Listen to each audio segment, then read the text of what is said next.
Hey guys, so today we're going to be doing a hand grinder breakdown. It's going to be the Porlex, about a $50 hand grinder, versus the Knockoff Kitchen Pro, about a $10 hand grinder on Amazon.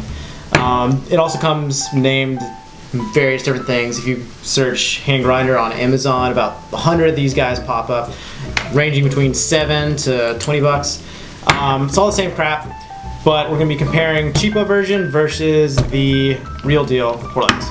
So let's jump right in. The main differences on the exterior is basically the handle and how the handle is connected.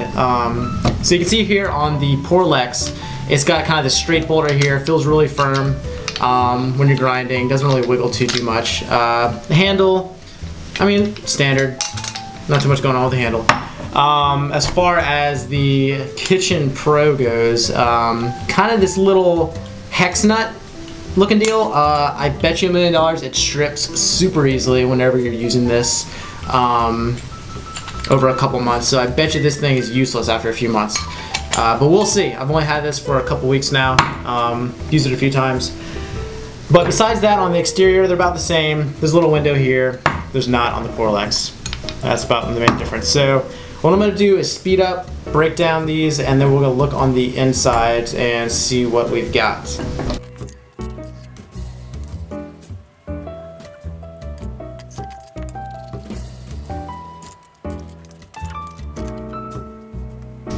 Okay, cool. So as you'll notice here, got both of them broken down. We got the burrs out. The ring actually doesn't come out on the cheapo grinder, as opposed to the outer burr on the Porlex. And I apologize in advance. I use these for grinding and I did not clean them off. Didn't realize how dirty they were until I started breaking these down, to be honest. But I think you'll still be able to get a good idea of kind of how they look and everything. So the main difference, obviously, we want to look at the burrs. So the burr sets. This one's a little dirtier, but I'm not too sure if you can see on camera. Let me see if I can't zoom in there. Focus this in. Yeah, so I'll include some pictures if this doesn't show up too well. Basically, what you can see here with the Porlex is the burrs are quite more defined. You can see the teeth in there, as opposed to the Kitchen Pro. The teeth on those guys are not as prominent. It's going to crush the beans more than actually cut them up, as opposed to the Porlex. So you can definitely see that Porlex takes their manufacturing process, or however they do the ceramics, a lot more seriously than this little cheapo depot one. And this is if not the most important part of a grinder, so you can definitely see the difference there. Porlex definitely wins, and I'll include some grinding comparison pictures towards the end so you can take a look at that. The next main difference, I can't pop this out, so I can't really show you, but it's about the same deal. Porlex, let me fix this real quick. There we go. So it's about the same deal though for these two things. You can kind of see on the inside here, the Kitchen Pro is kind of dull almost, as opposed to the Porlex. Is kind of, these teeth got a nice grip to them. It's definitely going to cut the beans up a lot more nicely than more smashing them as the Kitchen Pro is going to do. So that's kind of the most important aspect on a grinder, to be honest. So Porlex definitely wins. And is it worth about 5 times the price?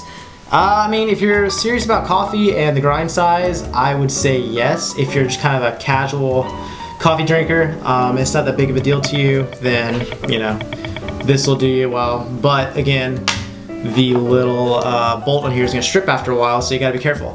And you might just end up buying 5 of these in the time you own a $50 Porlex. So on to the next difference. That's the most important to me. Oops, sorry. It's still centered.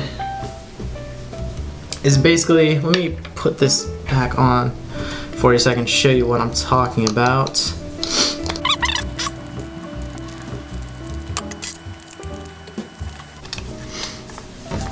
Alright, so you got both these guys put back together.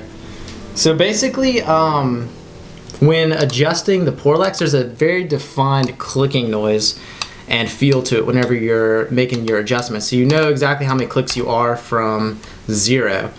This one, the Kitchen Pro on the other hand, is kind of a guessing game. It has little notches like the Porlex, but it just feels cheaper. Like you're not too sure how many clicks you really have gone. You just kind of have to gauge it on your own. You can kind of feel it, but it's not very substantial. So another win for the Porlex, and you know, it just feels more solid too. Like the plastic feels a lot more sturdy. Definitely cheaper plastic here. But yeah, that's about it. I think I'll include some grinding pictures at the very end so you can kind of compare the two. But for the most part, you know, Porlex wins hands down. So yeah, let me know if you guys have any questions. Shoot them in the comments, and I'll be sure to answer them. Thanks.